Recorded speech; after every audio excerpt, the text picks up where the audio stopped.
ẹ dákun, ṣé lè tó ṣẹlẹ̀ níbi ayẹyẹ àádọ́rùn ọdún bàbá wa Adébútú olówó níjẹ̀bú tí wọ́n ń pè ní bàbá Ìjẹ̀bú, níbi tí bàbá wa Ọ̀ọ̀nìrìṣà Ògúnwùsì Ẹnìtàn Adéyẹyè Ìdájà kejì àti bàbá wa ọba Abímbọ́lá Akeem Ọwádé Ẹlẹ́wù Ẹ̀tù ọmọ Kútìkù ọ̀gbọ̀dọ̀ pa ọmọ àtàrùn ọ̀gbọ̀dọ̀ ṣe ọmọ òfò ọmọ àdánù tí kankan ọ̀gbọ̀dọ̀ ṣe ń bẹ̀ tí àwọn méjì jọ pàdé tí wọ́n ti yọ̀ mọ́ra wọn. Ẹ dákun, sábúrú ń bẹ ńbẹ̀ ni? ẹ̀yin agbóhùnsáfẹ́fẹ́ ẹ bẹ̀rù àtúnbọ̀tán yín, ẹ bẹ̀rù ọjọ́ iwájú yín. Ẹ sì tún ẹ tún wá gbé jáde pé bàbá wa Ọ̀ọ̀nìrìṣà ọwọ́ àlàáfíà ni fi fún bàbá wa Aláàfin Ọ̀yọ́ ní gbohùngbohùn tí wọ́n ń pè ní microphone lédè Gẹ̀ẹ́sì.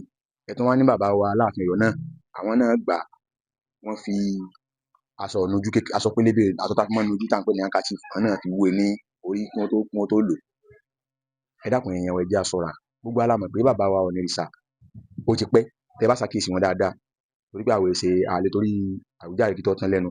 Tẹ bá ṣàkíyèsí wọn dáadáa, ọwọ́ àlàáfíà ni wọ́n máa ń sábà lò fún gbogbo nǹkan. Tẹ bá ṣàkíyèsí ọ̀pọ̀lọpọ̀ ààyè, tẹ bá máa wo fọ́nrán wọn dáadáa. Ẹlẹ́ẹ̀kejì ni pé tẹ bá wo bàbá wa Aláàfin Ọ̀yọ́ láti ìgbà tí wọ́n ti gorí àpèrè, kò síbi tí wọ́n lọ láyé tí wọ́n bá gba gbohùngbohùn tí wọ́n fi sọ̀rọ̀, wọ́n kọ́kọ́ fi aṣọ ìnujú kékeré wọ́n kọ́kọ́ fi yí lórí náà kí wọ́n tó sọ̀rọ̀ ní gbogbo ààyè ni. Kódà nígbà tí wọ́n sọ̀dọ̀ bàbá Olúwo tilẹ̀ wò bí ẹ ṣe sí náà àti gbogbo ààyè tí wọ́n bá ti lọ, kí wá lóde ilé yóò tọrọ gbogbo tí ó sá máa dá wàhálà alẹ́ pátá lásà máa ṣe láàmú falẹ̀ṣẹ̀.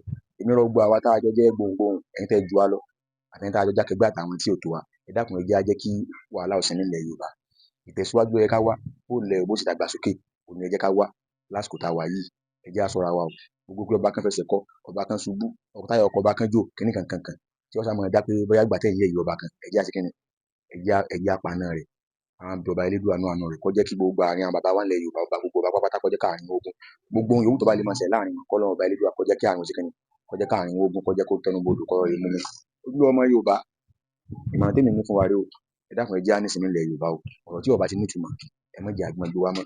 Bákan náà, ẹ má jẹ́ á máa fẹ̀dí ara wa sí ìta torí pé kíni, gbogbo ohun tí a bá ti fẹ̀dí ara wa ta lónìí, tó bá pé bóyá òun làwọn ọ̀tá ó máa lò láti kọjú ìjà sí wa. Kò jù báyìí lọ. Ó dàbọ̀.